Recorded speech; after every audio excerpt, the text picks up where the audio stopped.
From the producer of There's Layers to This comes a new spin-off, Layers with V Dizzle, a solo series diving into the coolest corners of the internet. We're exploring breakthrough tech, digital art, pop culture, space innovation, and more. Streaming live every Tuesday at 1 p.m. Pacific Standard Time. Sit back, grab a snack, and enjoy the show. Hello, everybody. Happy Wednesday. I know normally I do this show on Tuesday, but yesterday my car battery died. So I had to take care of that, but it's all good now. But welcome to the show, Layers with V Dizzle. You may have seen me with another show that I produced, very similar, called There's Layers to This.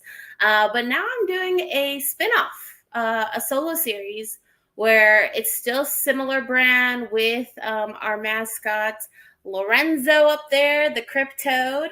And yeah, so I am going to give myself a little intro. But if you're new here, hello, my name is Valerie, aka V Dizzle. I started in the Web3 space back in May of 2021 through NFTs. Gary Vee, who is a well-known entrepreneur and marketing guru, started an NFT collection, and I had won in a giveaway. So my very first NFT was gifted to me directly from Gary. And on the secondary market, I had offers for $140,000 in crypto, which was mind-blowing to me. I didn't understand why a digital JPEG was going for so much money, but that led me wanting to connect more with people. So I started a meetup group called San Diego NFT Friends, and we still meet up once a month. And so I've been doing that since June of 2021. But yeah, I found a lot of interesting people, and I learned so much about the technology, and I've connected to so many people that I just really loved bringing people together and amplifying those voices of people who know more than I do, who specialize in developing some of the tech, or who are artists, people who are builders. And so what I do now full time is I started my Web3 event company called Red Rug Edutainment. So that's what you see in the screen over there. So you may have seen some media, some live streams, and hopefully you've attended an event before. But that's a little bit about me if you're new here. And if you're not new, welcome back. Thank you so much for supporting. I'm really excited. This is episode 3, season 1, and I will bring up Keegan, who is going to be my special co-host guest star. So let's welcome him to the stage. Keegan, welcome. How are you? Hey, doing good. How's everything going there today with you?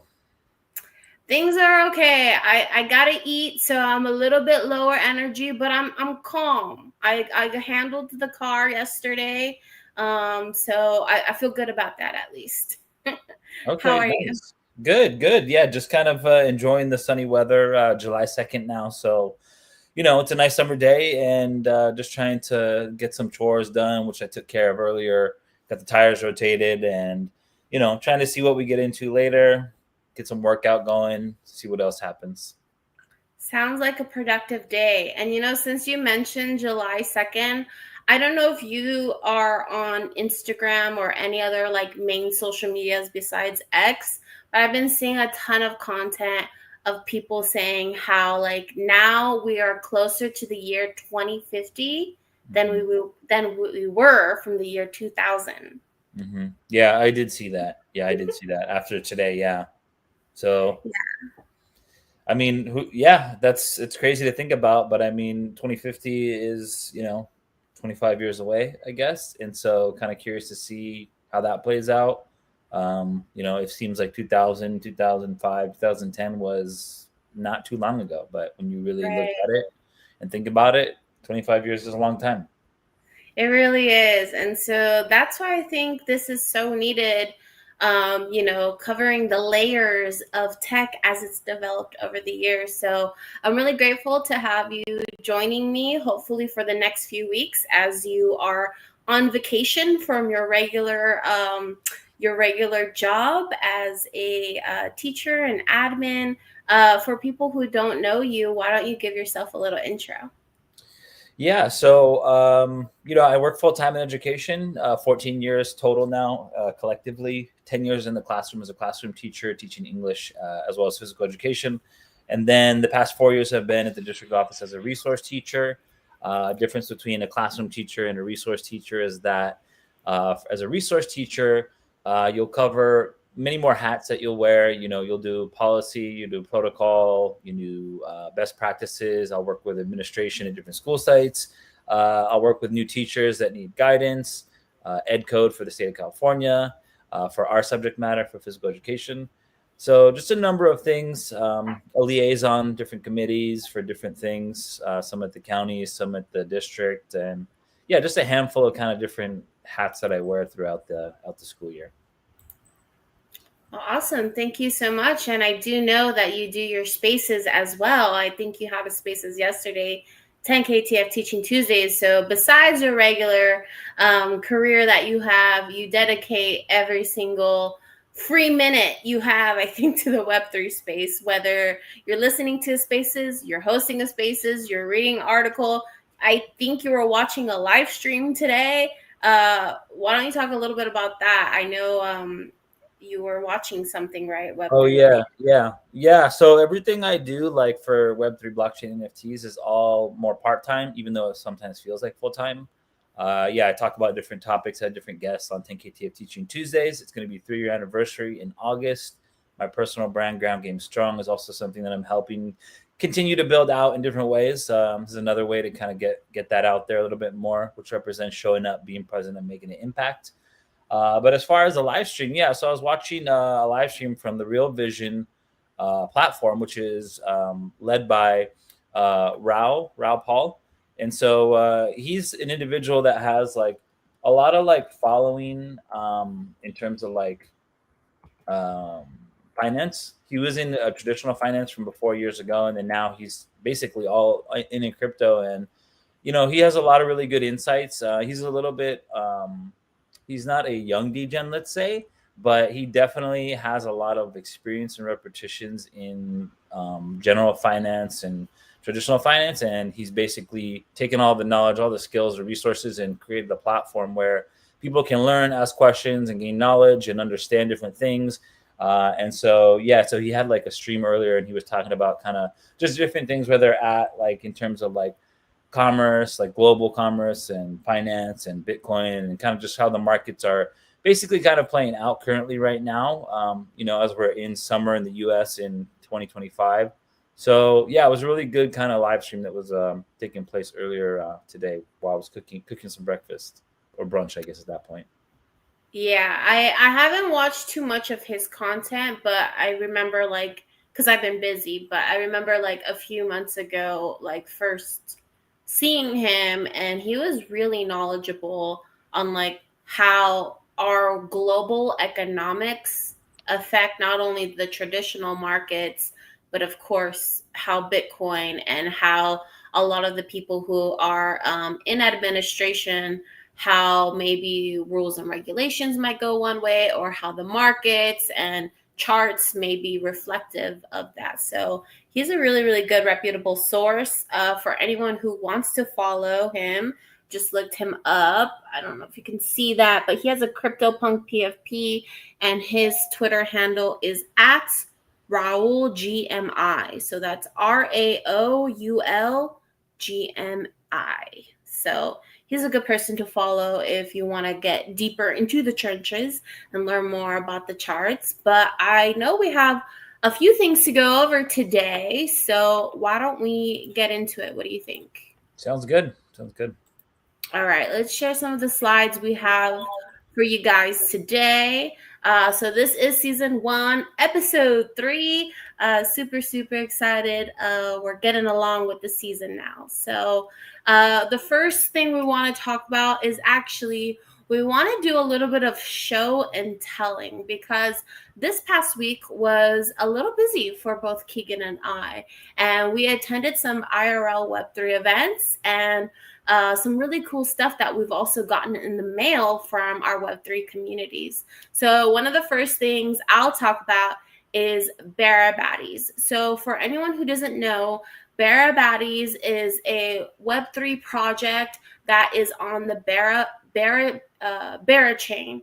And so this is a community of women in Web3 who are helping to educate other women and non-binary people on crypto and how to start your wallet. Some of the very basic foundations, and also making it fun, making it feminine. So, you know, a lot of the crypto space and tech in general, there's a lot of bros, which is not really that big of an issue. I like my bros, you know, but sometimes we need to have more feminine energy, and just people that we can relate to and see representation in our economy, in our markets, in our communities. So Bara Baddies is really trying to amplify that message and just to make it feel more welcoming to women. And so here's a little clip that I put together. I'm really proud of it. Let's watch this. Let's make this a bigger screen. And so, yeah, I edited this. I'm not paid by Bara Baddies. It's just something I want to share because it was a really, really great event. And I just knew that I needed to capture content. So here you go. Got it. I don't flex, I'm success. I don't flex, I'm success. I don't flex, I'm success. Effortless, see I got it. I don't flex, I'm success. I don't flex, I'm success. I don't flex, I'm success. Effortless, see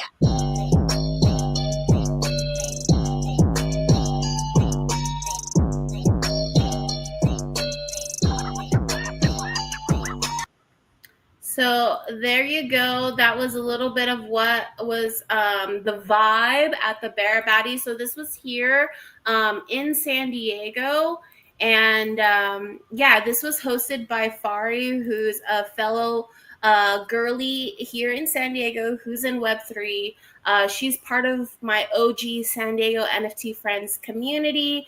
And it was really cool because there was a good mix of women who have been in crypto for a couple of years and women who it was their day one. Like they don't know what a wallet is. They don't know what Ethereum or Bitcoin is. And so there was a lot of education. But instead of just having a stage with a panel and listening to women talk about, you know, a foreign language, a lot of these terms that we use, like the term Web3 is a foreign language to some of the normies. Sometimes it's kind of cool. Maybe you can be doing your nails while you're learning about crypto, right? So Chipped, a lot of us know who Chipped is, but if you don't, Chipped is a company out of Web3 founded and started by Winnie.eth.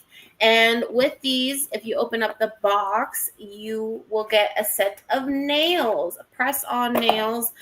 They come with a sticker and they come with like a QR code you scan with your phone.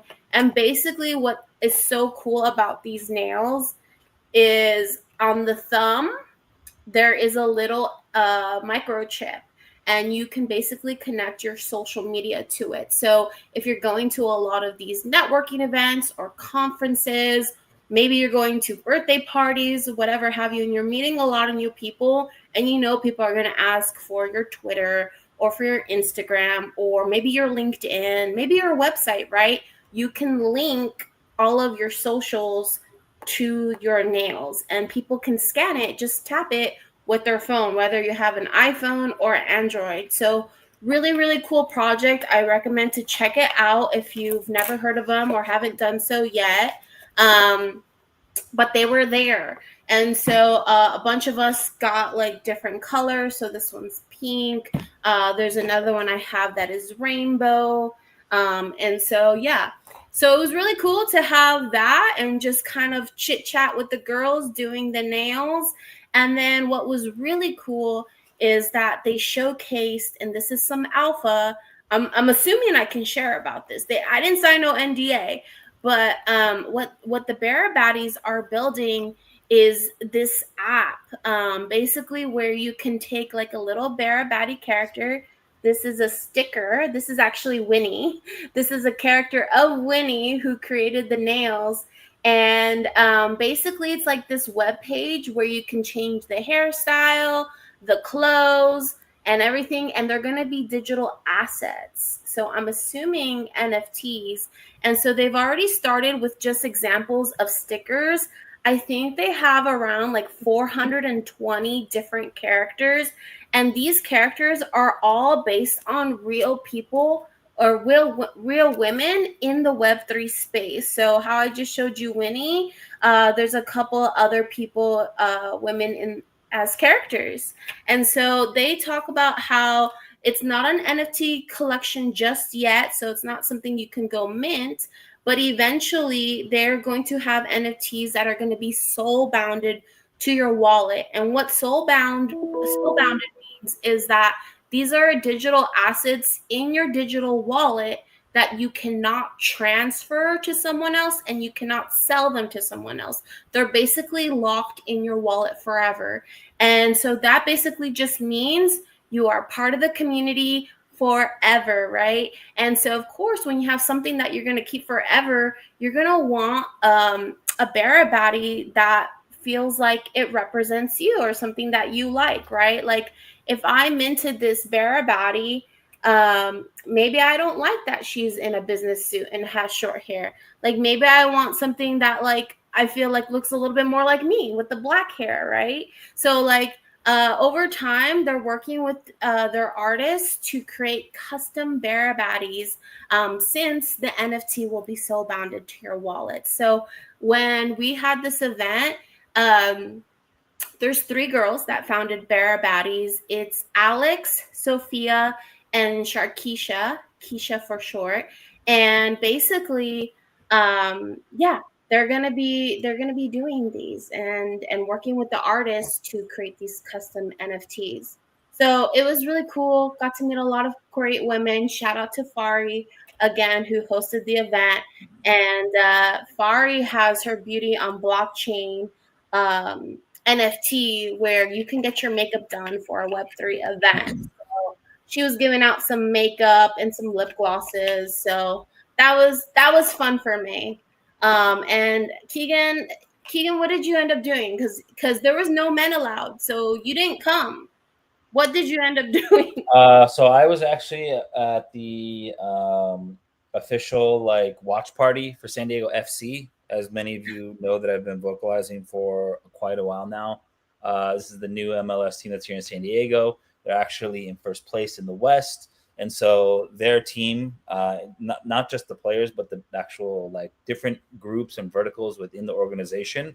So they were out there. They always throw like an event whenever there's an away game. And so, they hosted it at a local place here called Mavericks down in Pacific Beach. And so, it was really cool. And their lead community impact guy was there, and the youth developmental vice president was there. Bunch of photographers and like activations and giveaways. And so they had a DJ. First 100 people got free drinks. I wasn't the first 100 people, but the place was pretty packed. So it was really cool to get to watch that game and kind of have that. And it's just very similar to like anybody that's been in this Web3 space for a few years now. Like when it comes to like community and camaraderie, like they're really doing it the right way, in my opinion, like really giving back to like the fans and the community that are a part of like the supporting group, really, that really is about the team. And so, so I was doing that while you were at the Baddies on the Blockchain event. I was supposed to meet you. Like the game started at what time? Was it an earlier game? I think the game started at 5 or 5:30.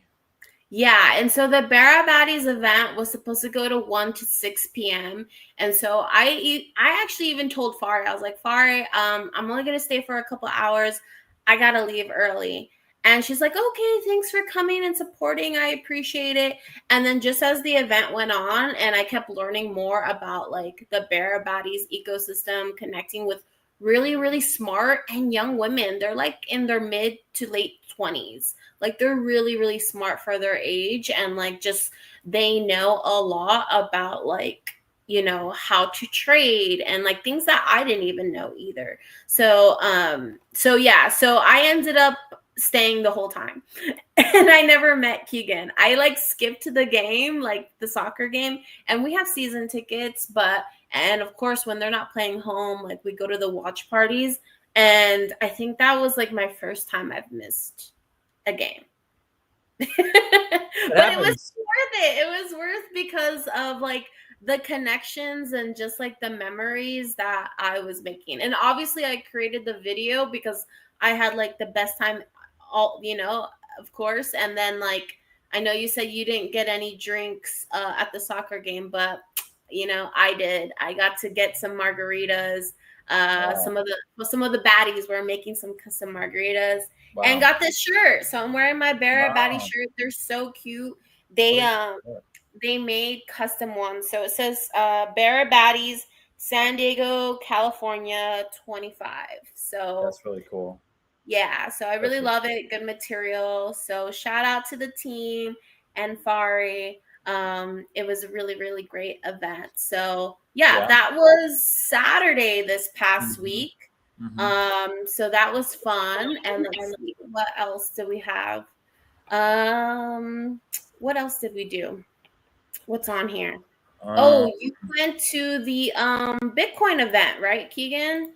I have it here. Actually, shout out to Edge Wallet. Also, I know that's where the event was for the Barra Baddies on Saturday. But yeah, they had another event on Tuesday, yesterday. So after I was done, I did my show a little bit early and I cut it a little short. Usually I'll go over an hour, but I tried to like go kind of quick, or at least be more responsible, let's say, with my time. So I started at 5:35, went to about 6:35, 6:40, because I wanted to go to this event, which started at 6:30.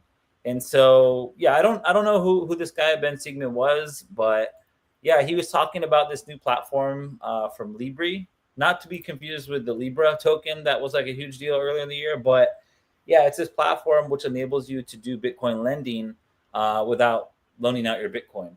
And so it's kind of interesting.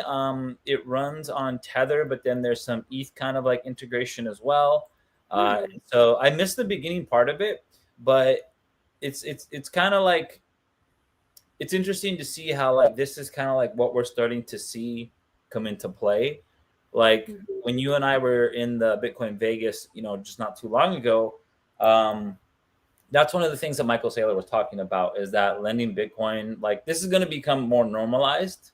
And so in my opinion, and that's also what Michael Saylor was saying. And so then for them to have an event on this, it's just, in my opinion, kind of like a sign to like see that like, we're probably going to start to see more of this around. And so this was like kind of the first kind of iteration that I've seen. And so I was like, all right, it's local. It's in San Diego, Edge Wallet. Shout out to Paul and company. Some good people down there. Far is also part of that community. So, it was a cool little get together. So I'm curious, did you get to see like a demo of the platform or anything, or like how do you borrow against your Bitcoin? Did he go in depth about that? Yeah, so basically like he kind of gave a presentation on it, but I think I missed kind of like, again, the first part. But like essentially there's no third party that takes your Bitcoin. Like I forget how it worked, to be honest with you. I don't even actually want to give like a full explanation because I don't want it to be wrong. But I just know that it has to do like with Tether, and it has to do with ETH, and it has to do with the Bitcoin that you hold. And so, there's a way to borrow against it. When you say Tether, is it the blockchain, or are we talking about USDT? Because I haven't interacted with Tether much other than getting paid in their stable coin, USDT. So I don't know much about it. Yeah, it's USDT is what it's using. I see. So for those who don't know, a stable coin is basically a cryptocurrency that is tied to the US $1. So for every one USDT, for example, there's also USDC and other digital money, but one USDT would be equal to $1 US, and it holds that value the entire time. So that's really interesting. So I'm assuming you probably lock in your Bitcoin and probably get like USDT in return. Yeah, and then probably have to pay that back eventually. Yes, that's kind of what it was. Right. That's cool. Yep. And you said Ethereum too. I wonder how like they involve Ethereum. I think that has to do with the smart contract portion of it. Oh, do you get like an NFT or something to like as a receipt, like or proof of your loan, or it's like the actual contract? He didn't show that part. Maybe not, or it could just be how like the code runs. Yeah, I mean, he showed the platform and he went through the process. Someone asked, I can't fully explain it fully right now because I didn't see it enough times and I didn't have hands-on time with it. But it was pretty clean. The layout was pretty cool. If you wanted to check it out, like let me see if I can actually pull up their handle. If it's so if you go to like, if you want to share your screen, you can. Here, let me see if I can just give you the link. Sure. I can send you the link. Yeah, I can send you the link in the chat. Yeah, put it in the chat. If you want to put it up on your end. Okay, yes, let's do this. Okay, so here we go. So this is their Twitter. Libre, keep your Bitcoin, get some money, or loan some money versus pristine Bitcoin collateral. So their handle is at libre.org. So LIBREDOTORG,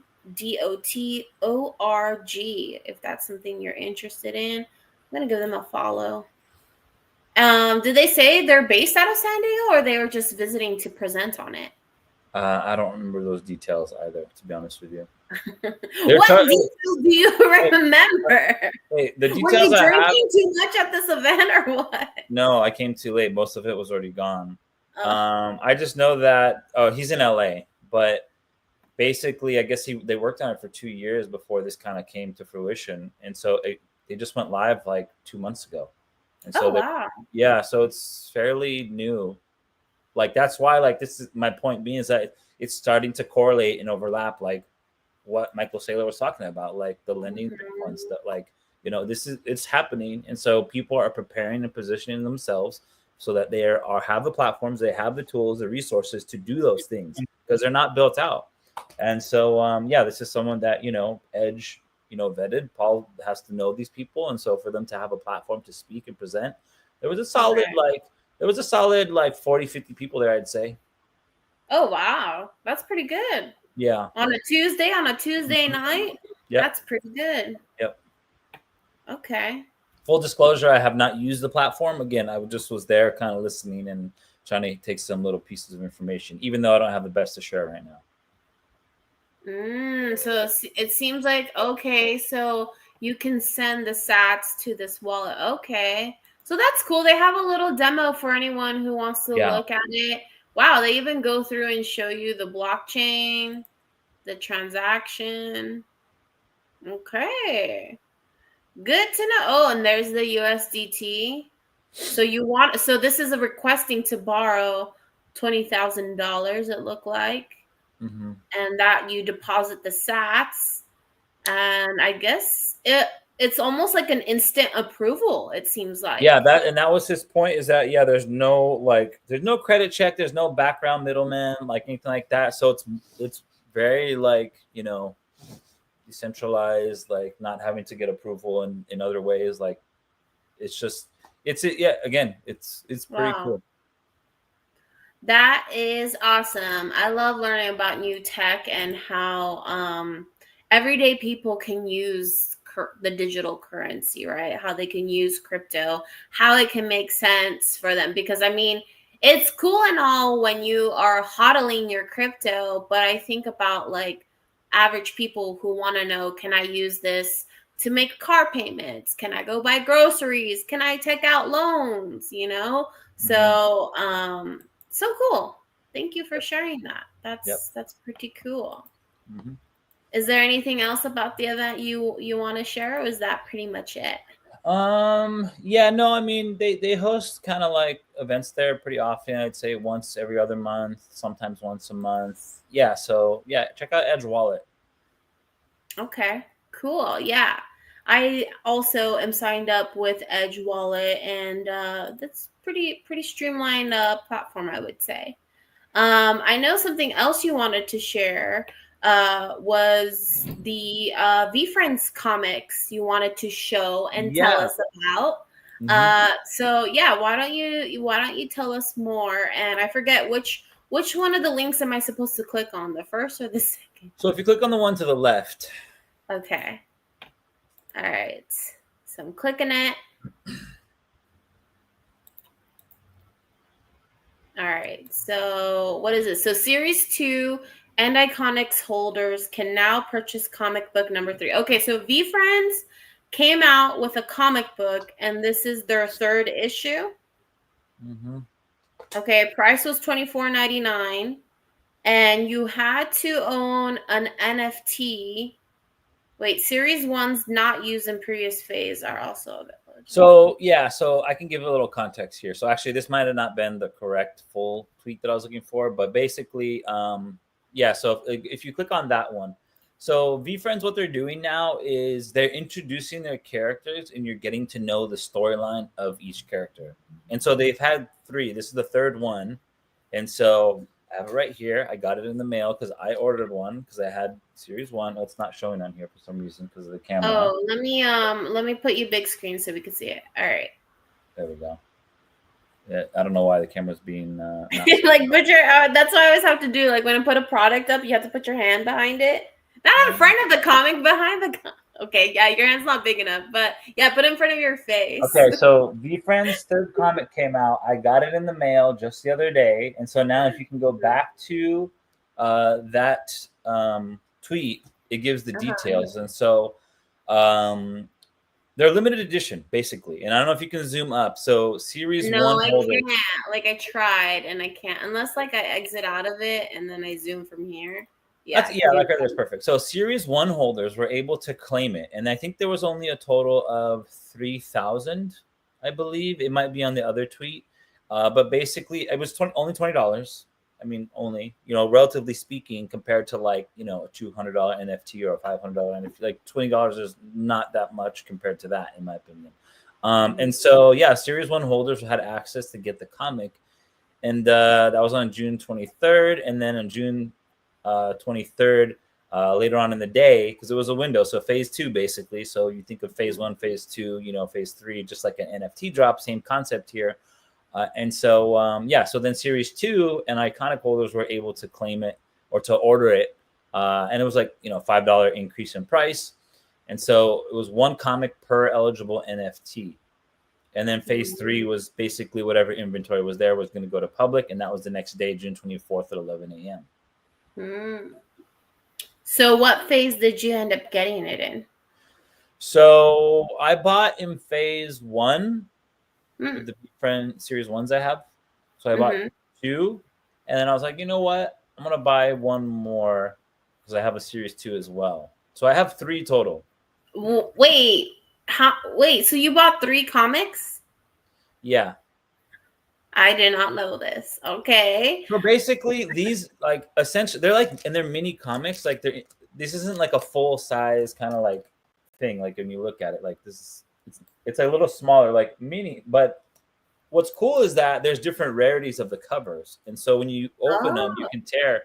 You can't. I don't know if you can see it that well here, but yeah. So there's different cover types, which are also rarity, which increases scarcity, which increases value, and so. Think of it as like if you look back to like X-Men and Marvel, Batman, like when was the first introduction of those characters from decades upon decades ago? Like those were the origins. Like when you look up those comics, those were a lot of money. And so it's the same concept here is that these characters now are starting to be developed more. And so I just think it's really cool to see how V Friends is doing this. Some people are, very like, oh, it's whatever. I don't care. This and that, blah, blah, blah. Some people don't like Gary. Some people don't care that much. But I think it's clever that they're trying things. And I think that they're actually strengthening like cornerstones for the brand, A, and then B, for creating the storyline for characters. And so for me, like, I was always drawn to that. I was always drawn to like storyline, which is why I was a huge, huge fan of 10KTF, which I still am. And so that's what like interests me. And so now that they're actually like producing a storyline of like this issue 3 is based on the Decisive Duck character. I don't think you can see it here, but you get to I know love like that character. yeah, you do. So it's going to be, my understanding is supposed to be like a more popular character that they're going to develop, and so yeah, now you get to learn the origin of like, oh, how did the Decisive Duck first come into play into the ecosystem, into the world, and like what did they do, how did they act, and so it went from just like an NFT series 1, then a refined version in series 2, then we got trading cards, and then now we have the Chrome's Tops cards, and then now we have comic books. So they're continuing to iterate each time. I don't know if people are not connecting those dots, but it's a much longer game than just like, hey, here's a drop, and then yeah, we're gonna do 3 things on this roadmap, and it's big months in between, and then we see one thing for enough. Like they're doing smaller things all throughout, and so it's definitely capturing people's attention, in my opinion. And so, Does it say anything? I know you haven't opened it up yet, right? Or are you planning to open it up? Like, are you planning to tear it open?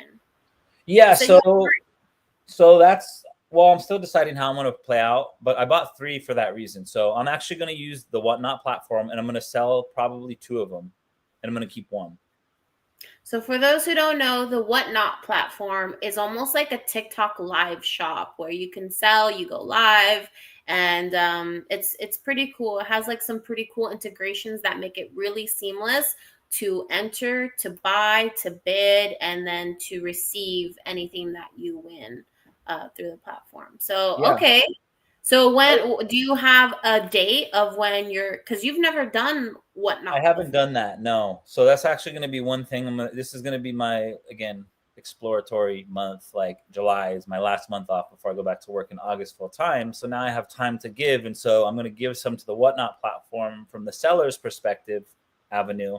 And so yeah, I'm going to sell 2 of those. I have other VFriend stuff too. I'll probably sell, like, and maybe some other things. I don't know. We'll see how it goes. I think it's like it hasn't been overly saturated, but I've done some research and some recon to see and hear about like how much sales that some of these people have made, like just in 2 years. And I was thinking about the overhead, what it costs to operate, what it costs to do. It's like, okay, you just get on live stream, make a background, whatever, and then you have products, you just sell them and you ship them. So really, there's no cost to like spend gas to drive to work. There's no cost to rent out a room. There's no cost to like, get too fancy. It's just like you go on live, you have the platform, you sell, and then you go to the post office and you ship. That's maybe like the small to medium lift, but it's like if you sell 10 things, and each one is like $20, it's $200. And so you just like, it's like eBay with live shopping, and you get the profits right there to you. And so I think it's worth exploring. And so yeah, this is something that was put on the radar from Gary Vee and the VFriends community. And so I've seen some people have some pretty good success. And he was very vocal about Musical.ly before it became TikTok, about spend time there. And so I really think that this is going to be something like that as well. And for anybody that hasn't checked it out, if you go to the App Store, it's been in the top 20, I think now, apps for downloads over the past weeks, like a couple of weeks or like like 2 months already.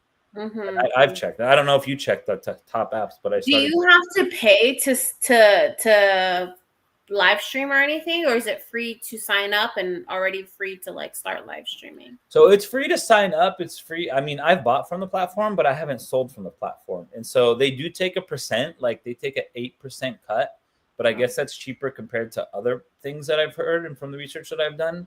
But I mean, I've heard like some people, have done really well. And so I don't think it's that big of like what you're putting into what you can get out. And if you're good on camera and you're fine with being on camera. Weren't you telling me like people, you said that someone said that people go inside the stores and like stream live. Like you said something about like going to a thrift store or like a shoe store and like they just go live in the store without having bought the product yet. That's actually what somebody told me that I read. One of our friends who's actually done it a few times, not at the store, but actually he's done the like live streaming. He says that he's seen that where people go to the store and they actually do that. So that makes sense. So like, for example, like let's say like there's this new Air Force One that's about to drop with Nike and Jordans, right? And then like, and let's say like you don't have it because you're in a different state, and you can go get up early, wait in line, and then start selling and be like, I'll buy these shoes right now, and I'll what? So then people sell them for like a 2x or something, I would think, or I whatever. think, well, and I don't know what the full terms of use are. That's the next part I need to do, because I would imagine you need to have the product in hand. And so I don't know how that would fully work if you're at the store, but I know that like people have just like sold a bunch of stuff from their house, like whatever they have randomly. But I was looking through, and again, this is me starting to do the recon and see like, okay, basically you build your profile, you have your background, you have your brand, and if you really can connect with the community there, in my opinion, this is my professional opinion as a teacher, and my last year teaching in the classroom was on Zoom during pandemic. So like, to build community in live streaming like that is different than doing it on X, is different than doing it on Instagram. Like, it's a different form of engagement. And so it's really just connecting and continuing to build and continue to get, you'll get followers, maybe random people, maybe people from other platforms. But the fact that there's integration of sales within it, like, and it's not, in my opinion, not overly saturated compared to like TikTok and Instagram, obviously, which are much older. Like, this platform is only a few years old. So there's, I think, room for growth and a lot of upside. And so I'm like, all right, I should probably try it out and explore it and see how it goes. I think like maybe I'll sell a bunch of this Web3 stuff that I have. Like, I have Web3 like shirts from all these events. I can sell those, and the comics are going to be on there. So yeah, keep a lookout for that. Like, we'll see how it ends up turning out. Okay, well, sounds good, and congrats on getting 3 issues. Speaking of things that, which also too, sorry to interrupt you, which they are already selling on eBay for $50. I think $45 today was the last sold one. So buying it from $20 to now selling at $45, it's pretty decent. 2x, a little over 2.5x there. So nice. Okay, I like it. So yeah, we'll keep tabs with you. Hopefully, yeah, you get to come up on our show and talk about your experience once you get that going. Yes, and I will be right back too. Okay.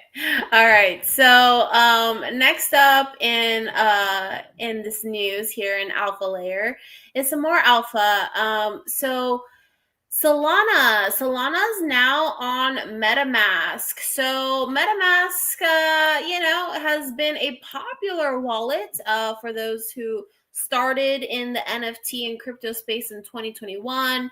It's an EVM wallet, which means that it's a wallet that is compatible on Ethereum.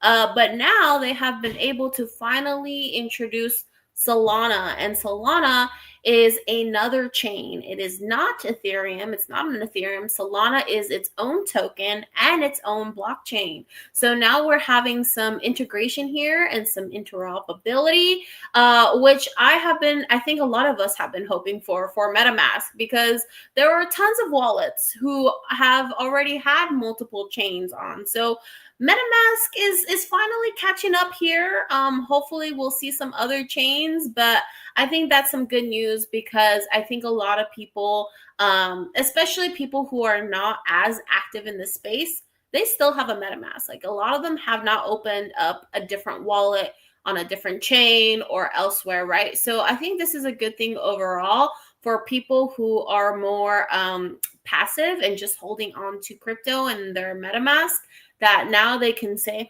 what is this Solana stuff? Let me look into it. Maybe let me purchase some. And of course, Solana is going to be cheaper than Ethereum right now. So that's some news for you. Go share that with your friends and your family who have downloaded MetaMask from a long time ago and haven't looked at it again. Go tell them, hey, go check out Solana. It's now on MetaMask. So congrats to you guys over there, Consensus out of MetaMask. And speaking of Consensus, I wanted to share about the Digital Spenders Club. So that's this middle tweet here. Let me get to it. So that's here.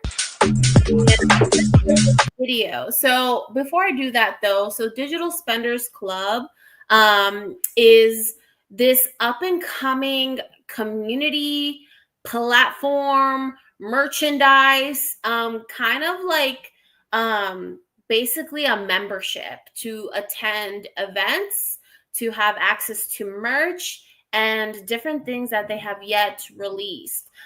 So Digital Spenders Club is based out of LA, and they have partnered with the Burner Wallet. So Burner Wallet, for those who don't know, is a physical card. Kind of looks something like this, kind of looks like a little debit card or credit card, but you can load crypto on it. You can even load NFTs. And so Burner is a company, and they basically allow you to like tap on things like on phones. And this is really good. And it's called Burner because oftentimes you don't want to use, your hot wallet like MetaMask, right? Did I say that right? Hot wallet, or is it cold wallet? It's hot wallet, right? You're right. Mm-hmm. Yeah. Okay. So hot wallets, yeah, those are things you kind of like don't want to interact with things like QR codes or tapping things, because you never know if it's malicious or not. But if you have one of these and you're at an event and you're like, hey, that looks cool, let me tap it, this creates its own wallet that you can either use again or just a one-time use. But anyways, Digital Spenders Club partnered with them to make their own. So this is their club card that Keegan and I were very grateful to get. And this video that I'm about to play, they had an activation at Consensus this past year. Consensus was in Canada, and they created a limited edition Digital Spenders and Burner wallet.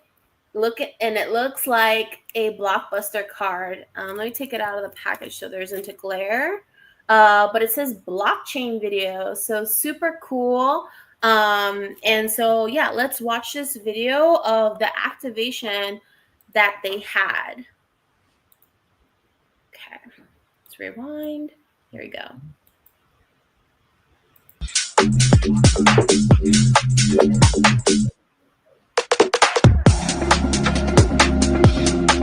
There's the wallet.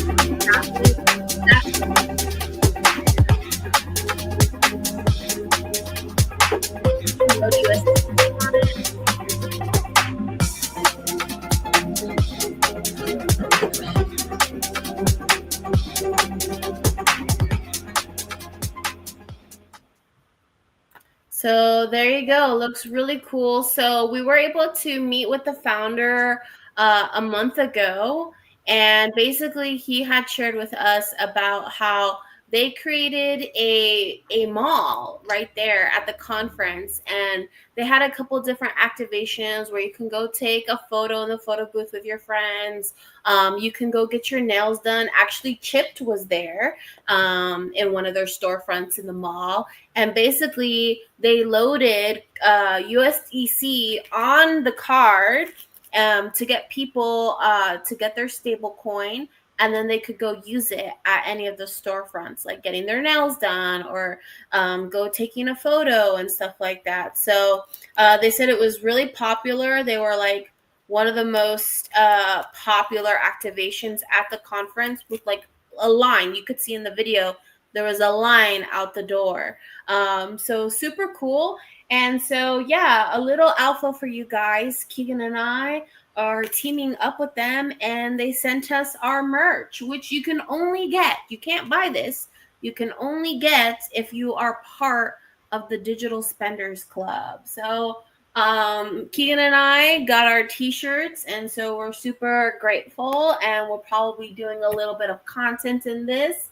But yeah, so he took some time to get our sizes, what colors did we like. And on here is a tag, and it's not for sale, but it says it's worth 0.025 ETH. So what is that? You said like maybe $60 or so. So these are some pretty expensive clothes. But yeah, go check them out. They seem to be doing some cool stuff. I know they were at Permissionless and NFT NYC doing some meetings, so I'm really curious to see what might be coming out of their platform here soon. But this team was super nice. we got to meet like everybody on their team, and the founder, fun fact, is he's known for him and his dad. If you're familiar with gel, he created Bella gel, right? Labella, I think is the Labella, name. right? Labella. And so, yeah, so he is an entrepreneur, and he told us a crazy story of how that started and how he was getting that into Walmarts and Targets, and just, it was a crazy story. So, No, yes, I was going to chime in. Yeah. So there was two. So the founder and co-founder. So the founder, Anthony Rodriguez, and then Drew Freeman. And so they are like the ones kind of leading the charge on that. And yeah, the team that they have kind of like assembled. Like, leading the charge on Digital Spenders Club, not on La Bea. Correct. Yes. Yeah. Correct. And yeah, they're just very genuine, very authentic, and I have nothing but positive things to say. You know, after we got to spend a pretty good amount of time, and so yeah, thanks to our friend Valerie, another Valerie we know. Yeah, another Valerie, not me, but there's another Valerie in the space who introduced us. And so yeah, we'll probably hopefully doing some stuff, you know, stay tuned. Maybe you'll see some stuff that we'll do with them. But yeah, we're super thankful to be part of the club. And of course, any alpha that we get, we'll share it with you guys. And maybe we can do something fun with them, and like maybe give some memberships away or something. So yeah, stay tuned. I wanted to share a little bit about that. And then next in the news, give me a second. Let me pull up the screen.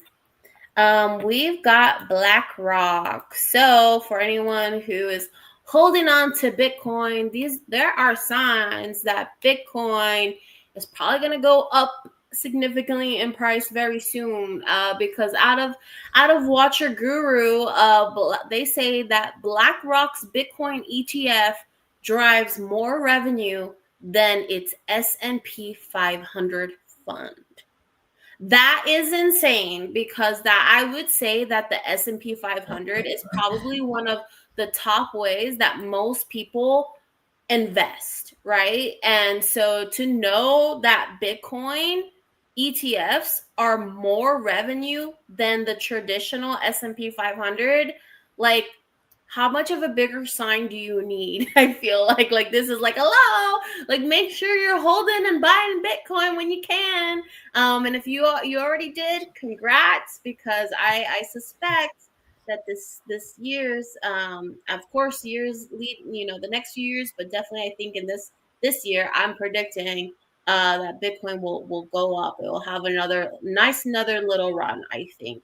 And power to those who don't have Bitcoin ETF, who are actually holding the real actual Bitcoin. Because for those who don't know, a Bitcoin ETF is kind of just like you giving your money to BlackRock, and BlackRock is using that to invest in whatever amount of Bitcoin. But it's really BlackRock who is holding that. It's not you as the investor. You don't own it. It's not in your wallet.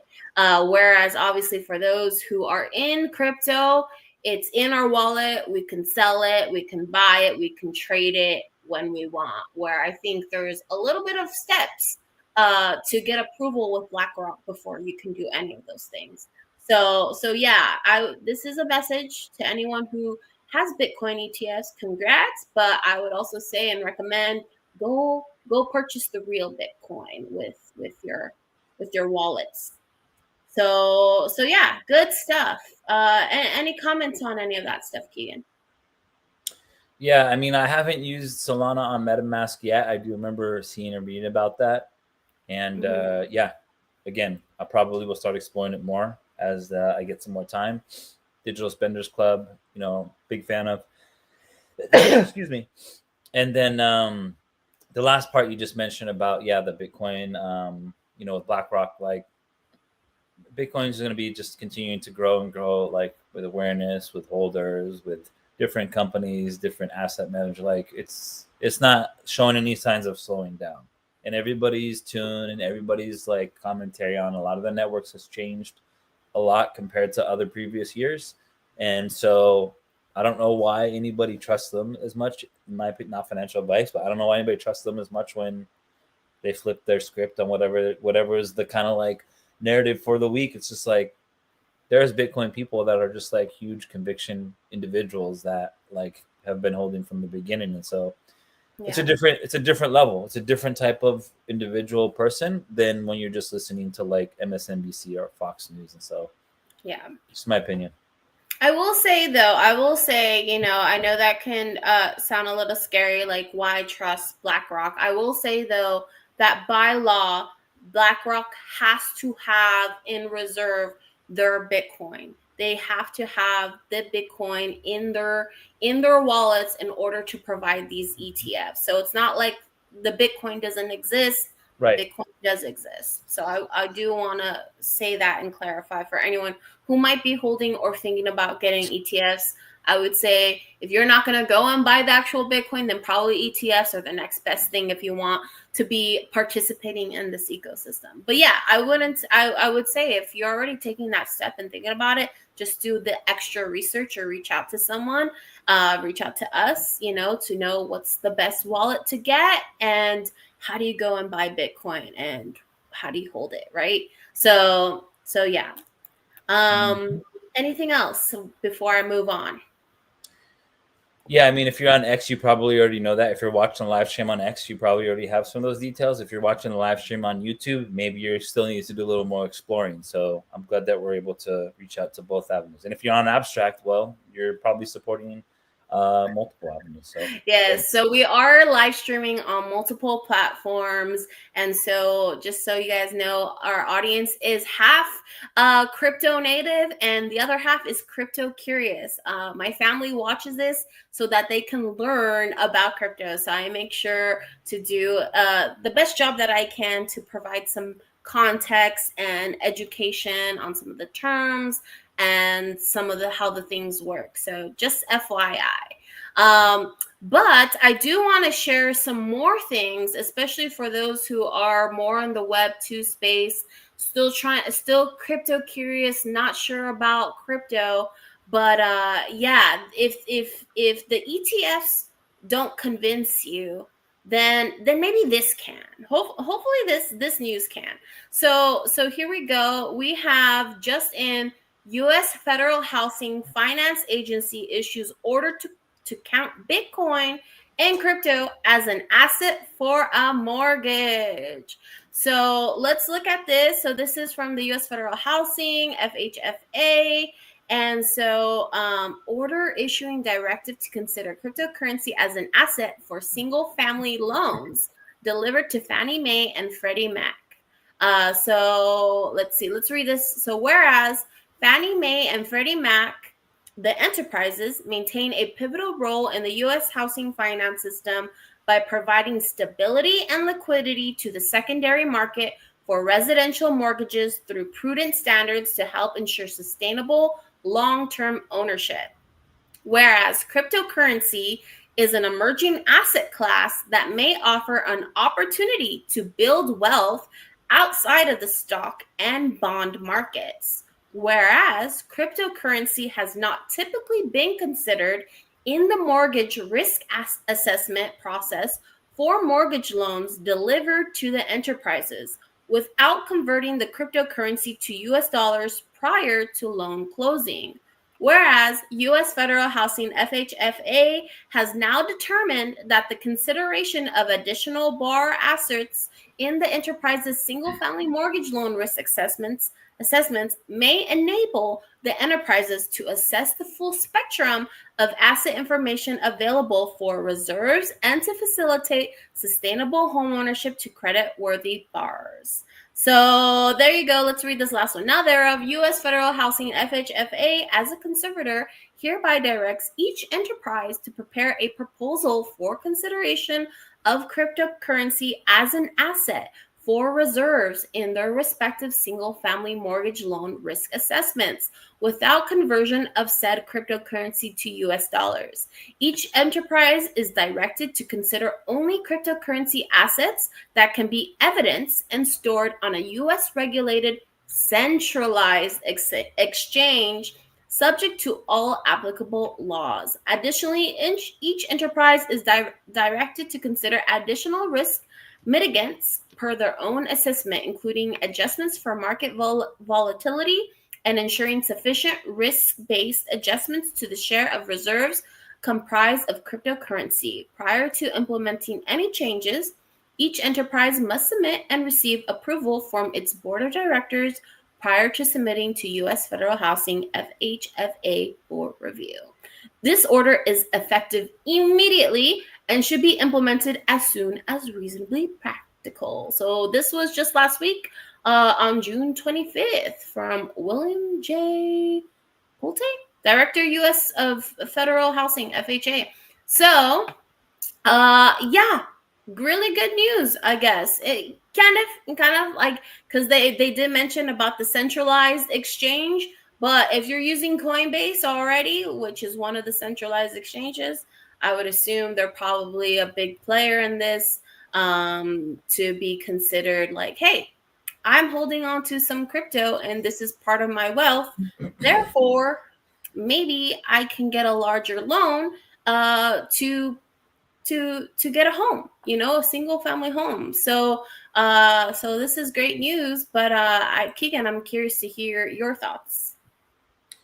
Yeah, I mean, I think it's just going to give, more applicable uses for holding Bitcoin, having Bitcoin, and this is just another example of the direction that things are going when it comes to cryptocurrency.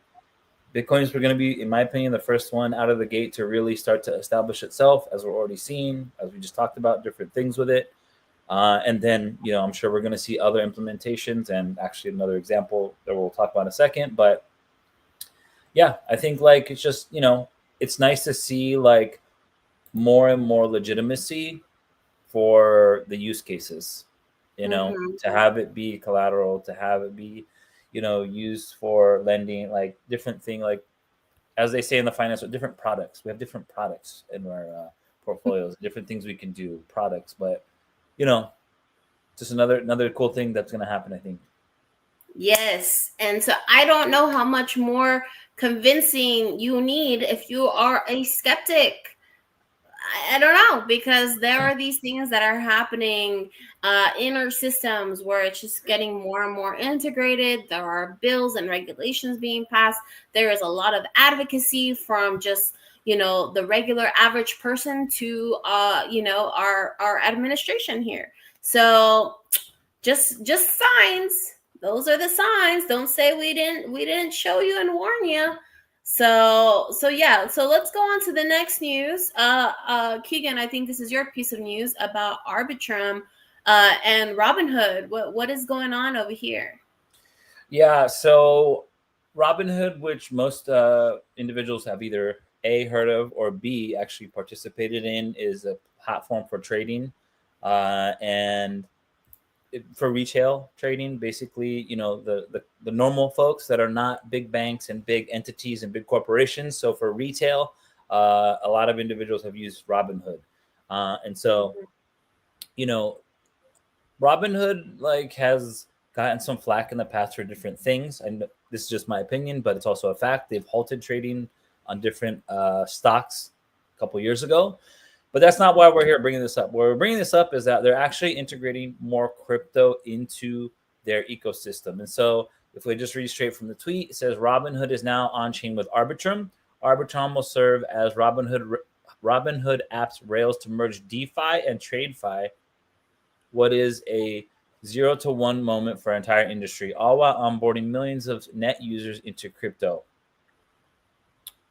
Arbitrum everywhere. And then if you continue, it's just a kind of a smaller thread, I think. So starting today, Robinhood will launch tokenized stocks on Arbitrum 1 and later on Robinhood Layer 2 blockchain utilizing Orbit Stack. Robinhood will be issuing 200 plus US stocks and ETF tokens on Arbitrum 1 for EU customers directly in the Robinhood app. To their users, the flow will look and feel just like it traditionally would in the US, only in the EU, it'll be backed by blockchain. So basically, the stocks of those companies are going to be on chain for the EU people to utilize and trade. Using Arbitrum's Robinhood app will be able to transform their business using crypto rails. This also brings a substantial number of new users, expanding the overall use base engaging with crypto at a scale that has yet to be seen. We're excited to continue our work with the Robinhood app team to build towards a future where anyone, anywhere in the world can invest without barriers. So, you can read that how you want. Robinhood is a big platform. It has a lot of big users, numbers wise, that do retail trading. Again, normal individuals such as ourselves, not big corporations, can go on there and trade different stocks, whether that is Tesla or that is Snapchat or that is Microsoft, whatever it is, we can go on there and we can trade it. We don't need to reach out to a broker. Obviously, Robinhood takes fees, so they make some profits, I'm sure. And so now they're going to allow more crypto options, but they're basically going to have these stock versions on the crypto side. So there'll be a variation of NVIDIA stock, but it'll be on chain. Variation of Tesla stock on chain. Variation of NVIDIA on chain. So it's interesting to see again.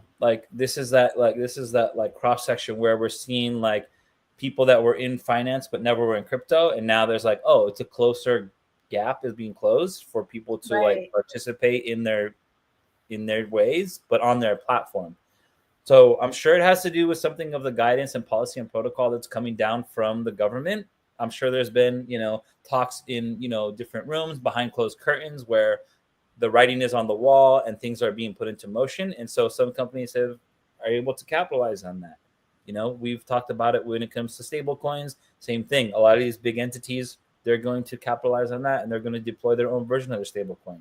And so one kind of iteration is going to be is my understanding, and correct me if I'm wrong, anybody in the audience that's watching, is that Robinhood is going to have this hood token, basically, it's going to be their layer 2 chain. That sounds funny when you say this hood token. I know that's what it said. I know. I was like, that's kind of clever, I guess, for them. But anyway, so essentially, they're just having different integrations at different levels, and they're tapping into the user base that they already have and bridging them in this way where it's going to be less friction for totally. And I think it's just making it more accessible, right, for their target audience. Exactly. Who maybe has been hesitant or maybe doesn't know where to go to. They're familiar with apps like Robinhood, trading on Robinhood, so it makes 100% sense. And yeah. Right. And so I guess some of the things that I've read, though, from my research is that it actually doesn't give you equity in the company. It's actually basically their version of the stock that they hold. And so you're holding a digital token that represents that at a 1-to-1. So is it, you're yeah. Is it then you're kind of gambling that it's gonna work out because you're investing in Robinhood's stocks of those entities? Correct. That's the way to look at it.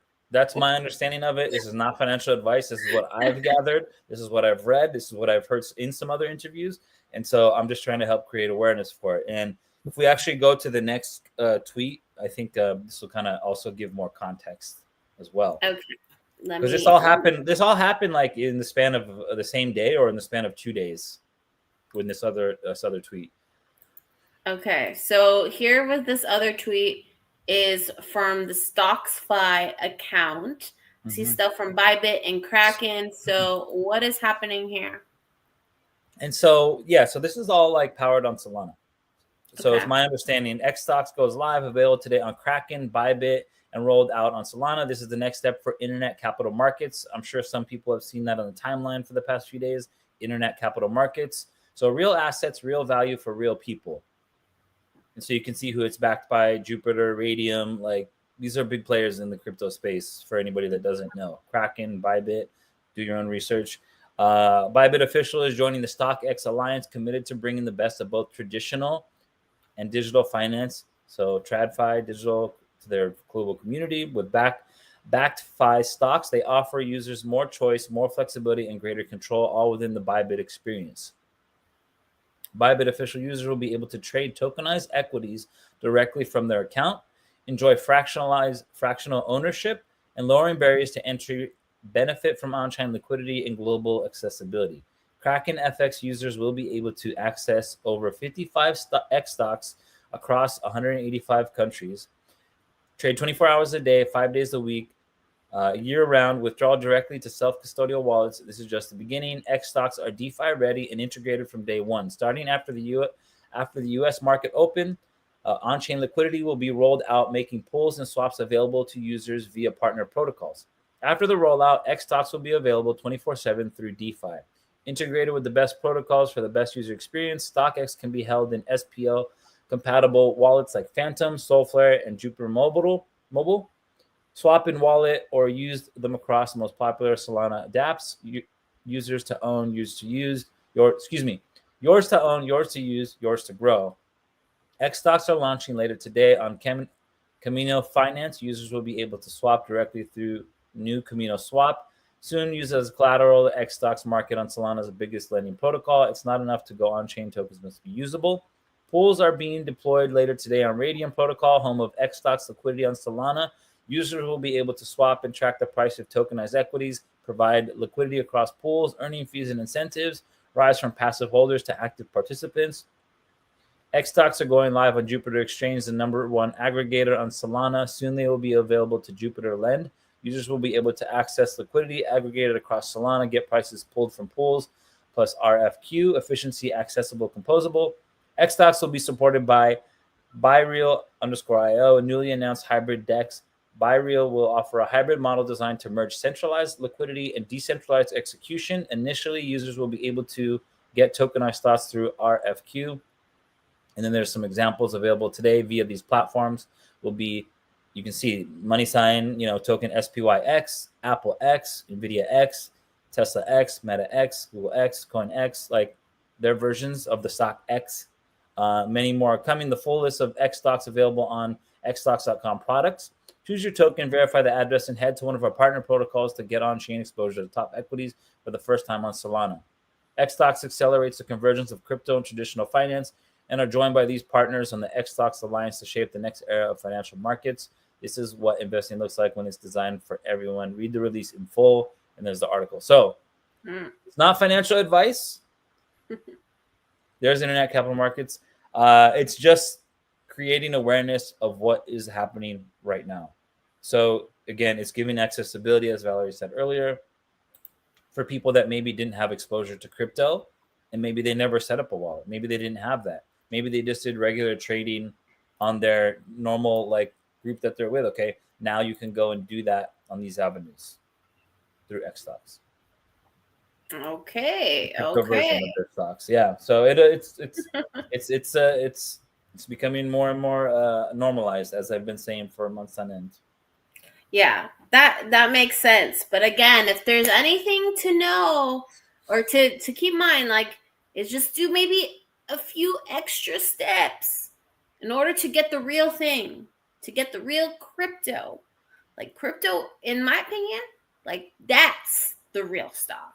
That is the foundation of all of this. And it all branches out, whether it's centralized or decentralized, but that's the core piece. That's the unit. So just saying again, not financial advice, but there are signs. There are signs. It's happening. All right. Well, that's it for the alpha layer. Let's move into some of the mainstream stuff. So besides Web3 news, sometimes we'll give you some news coming out of AI or other tech.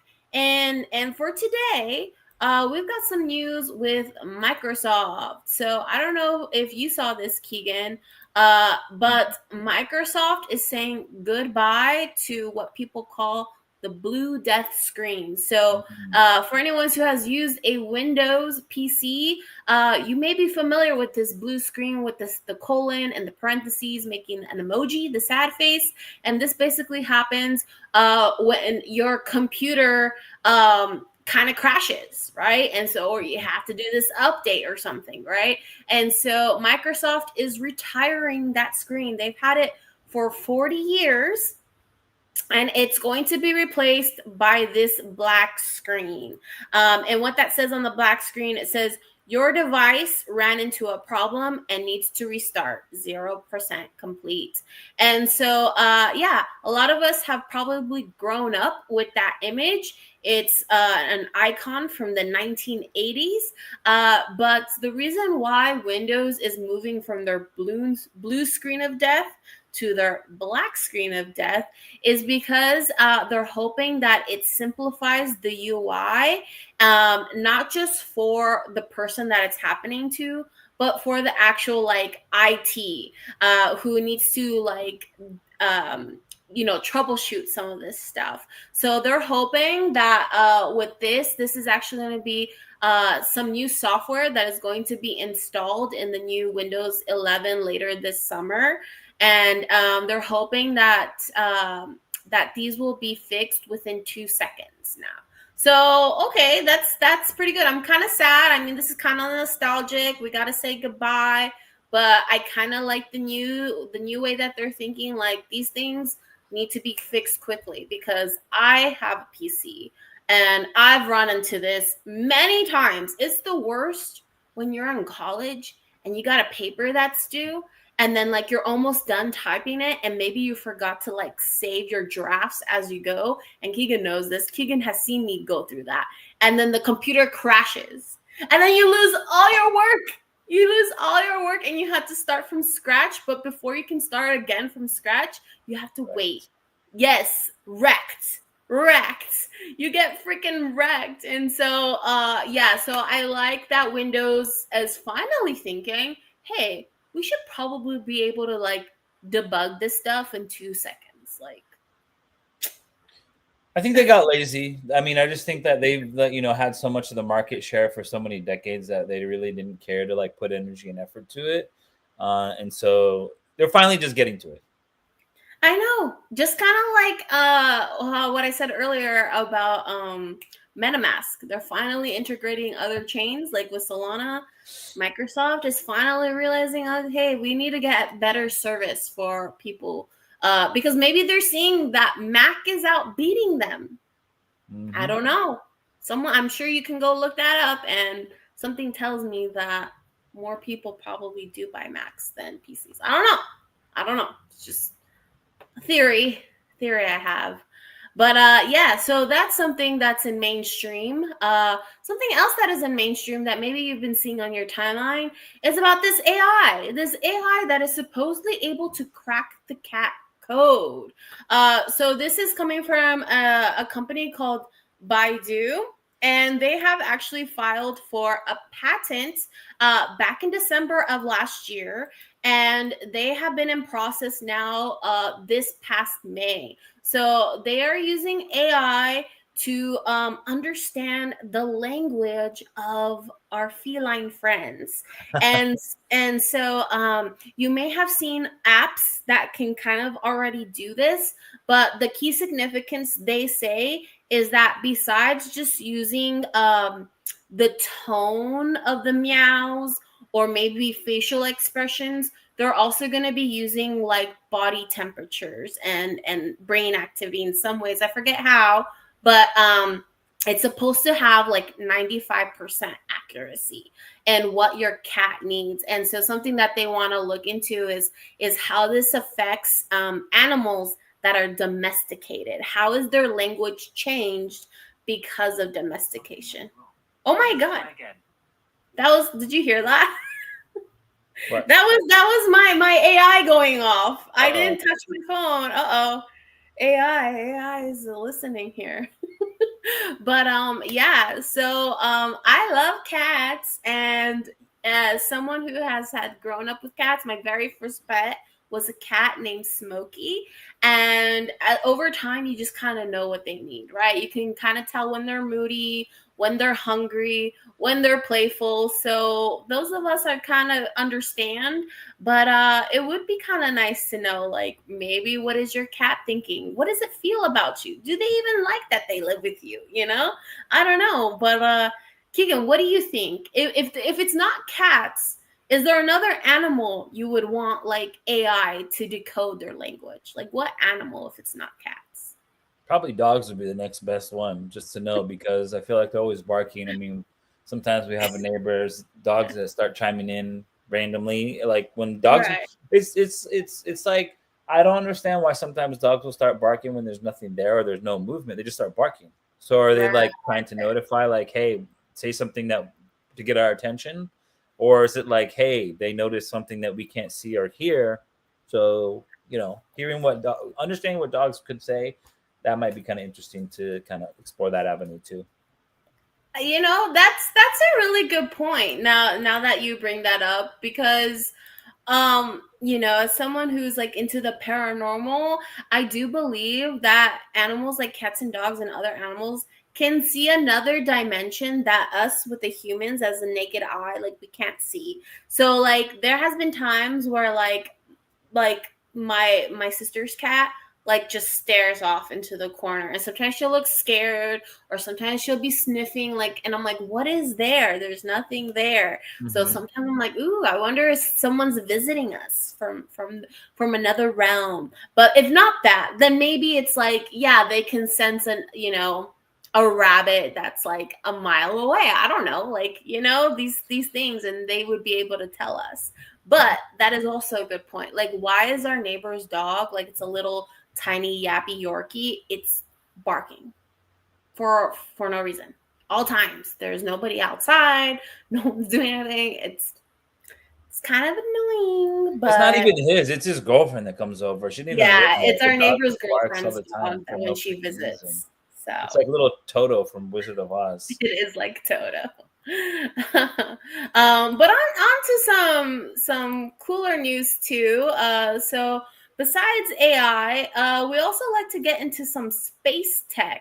And I've only got like one piece of space tech news for you guys, which I hope you guys are excited about, because this just announced is that Netflix is partnering with NASA, and they will start later in the summer, start streaming some of the International Space Station spacewalks, some of the rocket launches, and other things that has to do with space. So I'm so excited, and I want to take credit for this, because I have I have been streaming things from NASA whenever sometimes there's like a rocket launch or something. So maybe I want to say that Netflix got inspired, and they're like, you know what, this is something that we should broadcast. So I'm gonna take credit for that. Just saying. But yeah, I will definitely look out for it, and I'll let you guys know once I see it on my Netflix.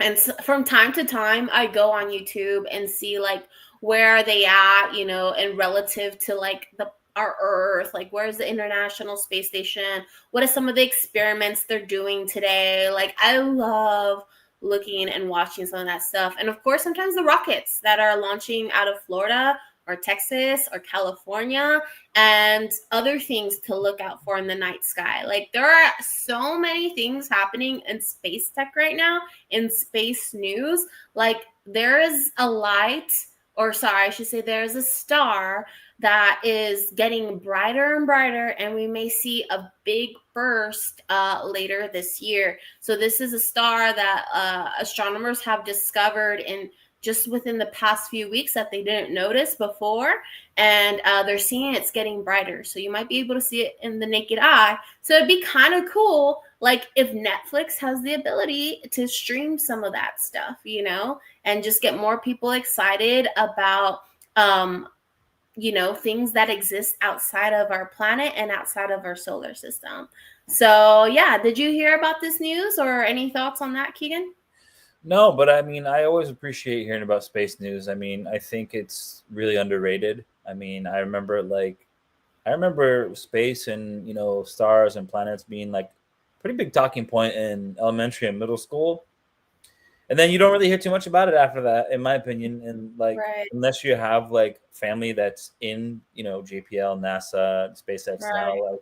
like, space is a very underrated thing. I think it's like very, it's very, it's hard. It's like conceptually, and I guess like, when you think about it, it's like, well, there's atmospheres, we have people going to space, there's things going on. It's like, it's just, it's really cool to hear and see like that stuff still happens. Like, I think it should be more talked about because, you know, Yeah.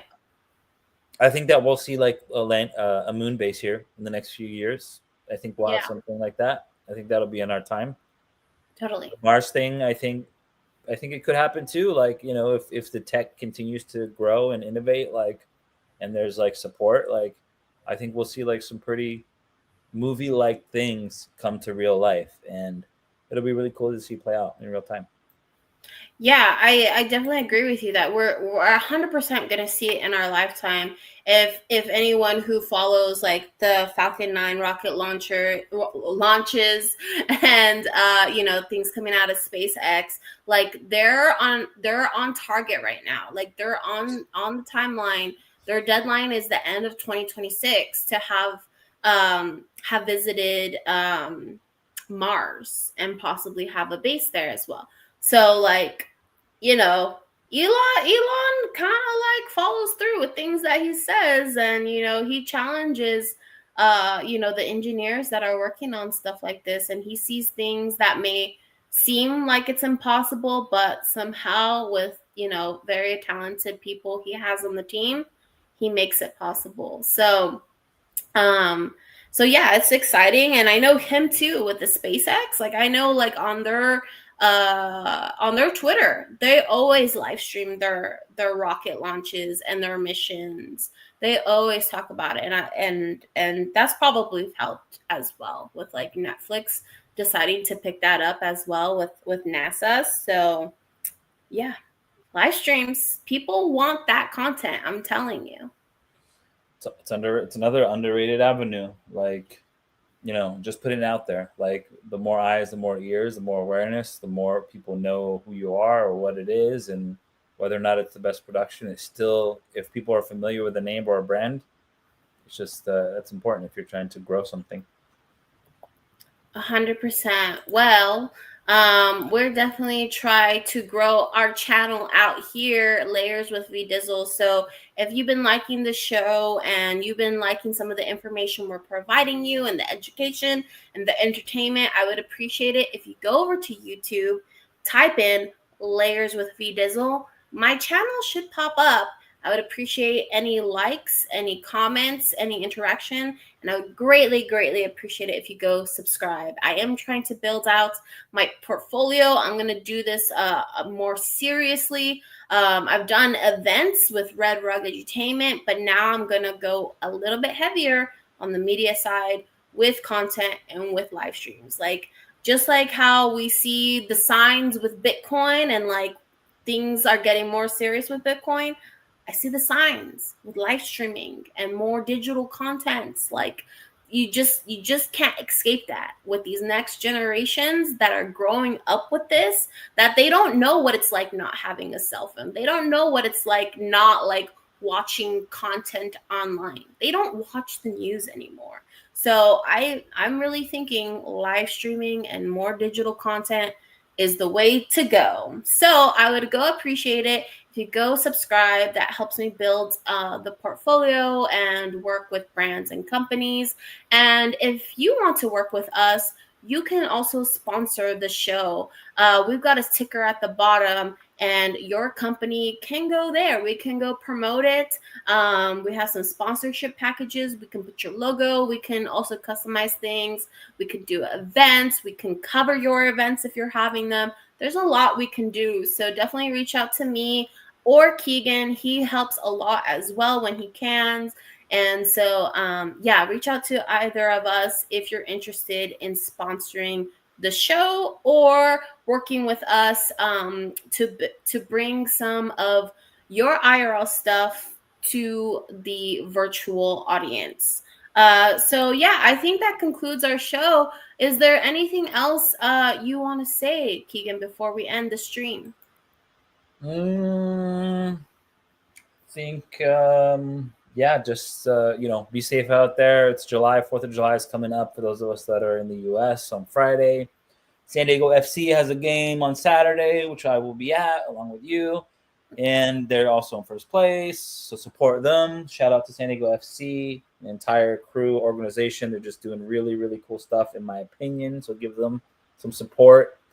Aside from that, crypto Web3 stuff, just follow the leaders that are like leading by example. Follow OSF Rec Guy, V Friends Gary V, everything Samya is doing, Bro. everything Abstract, Paul, Herman Narella, Luca, Pudgy Penguins, Forgotten Runes, Bear Snake, Oni Bear Force, Star baddies. Lordy. Don't forget Star Lordy, Oni Force. They have Ava, which is an AI agent. It's about to be deployed on Virtuals Protocol. If you don't know what Virtuals Protocol is, go check it out. I do need to do more research on that. That is one reason why I haven't talked about on the show yet, because I feel like I don't want to share information that I'm not familiar with yet. But yes, I will do more information, deep diving into what Oni Force has got going on with the show Black Mirror on Netflix and their AI Ava. So stay tuned for that. So there's a lot of stuff. And yeah, don't be afraid to try things. I'm going to try Whatnot later this month. If you want to check out my brand and support, Ground Game Strong, do that. It represents showing up, being present, making an impact. And the gold star is from when I used to give gold stars out in the classroom to students, as well as I still give them out to district leadership as well. These are like program managers, director. I just give them gold stars. I asked, how was your day on a scale of 1 to 10? I was like, do you deserve a gold star? And they're like, no. Sometimes they say no. Usually I wait till Friday, and then on Friday I'll like how'd the week go, and then they'll reflect on themselves for the whole week. And so yeah, it's just a little fun thing. But yeah, if you go to my handle __ KEEGAN _ on X, in my profile I have my shop if you want to check it out. I have shirts and hats and pullovers, and this was one of my prototypes that I had originally. That's why the star is so shiny. And yeah, go support or stop by on Teaching Tuesdays, 10KTF Teaching Tuesdays every Tuesday. I have the show. It's going to be a 3-year anniversary. It's at 6:30 p.m. Pacific. This week was at 5:30 p.m. It's normally at 6:30 p.m. Pacific. And so, yeah, just if you want to join the conversation, similar to this, what V-Dizzle does, we bring in different topics, different themes. Sometimes I have guests. We give out some poems, and yeah, I think that's everything from my end. Yeah, definitely go over there and support. If you have not been to a Web3 event, I definitely recommend checking out maybe some of these. Maybe some of these might be doable for you. So there is a base event out of Los Angeles coming up on July 16th. You do have to go apply. So go to the base account and check out this event. It's called A New Day One. You have to go get approved. I've applied. I don't think I've seen anything come through. So fingers crossed I can go. Honestly, I might just go and see if I can get in if I don't get approved. I don't know. We know some people. We've been around the block and we've been around the blockchain. So feel like maybe we'll sneak in there if we can't get in. But if that's not doable and you need something maybe in Vegas and it's the summertime, where Evo is happening on August 6th through 10th in Vegas at the Caesars Palace, and I've got a code for you. So for tuning into the show and being part of the community and supporting, the code is REDRUG, all capital letters, REDRUG, and you get 10% off your tickets. Keegan and I will be there. We will be live streaming and doing content. So if you're someone who has a project, a company, or a service that needs promotion or needs awareness, and you want to get on camera, you want to talk about it, we would love to have you be a guest on the show or just to showcase it. So please reach out to Keegan or I if you will be at Rare Evo. Rare Evo is a conference about all different types of blockchains and blockchain tech, but it's primarily focused on Cardano. So if that is a chain you haven't heard of, or you have and you haven't done any research yet, or you have done research and there's people you want to meet from there, they will be there. Cardano. So shout out to DRMZ, who is a Cardano meetup group here in San Diego. They have been telling Keegan and I to go to this conference for the past year, maybe 2 years. And so we're finally excited to be able to go because it's closer to us in Vegas. So yeah, so keep a lookout for that. And of course, last but not least, like Keegan already said, we want to thank him because he is one of our official sponsors with 10KTF Teaching Tuesdays and his brand, Ground Game Strong. And of course, thank you to Red Rug Edutainment, who is the one powering a lot of the events that I do, and of course the media and all the videos. And so, yeah, that is me. That is me. So shout out to me. Shout out to you, Keegan. And this has been another great episode of Layers with V Dizzle. But with that being said, this is the end, and I hope to catch you guys again, hopefully next Tuesday, 1 or 3 p.m. Just hang around, put on notifications for my handle at VDizzle777. I don't tweet out too much, so I won't be bothering your notifications. So at least you'll be able to see when I go live. But other than that, I appreciate you guys and have a great week. Bye. All right. Thanks, guys. See ya.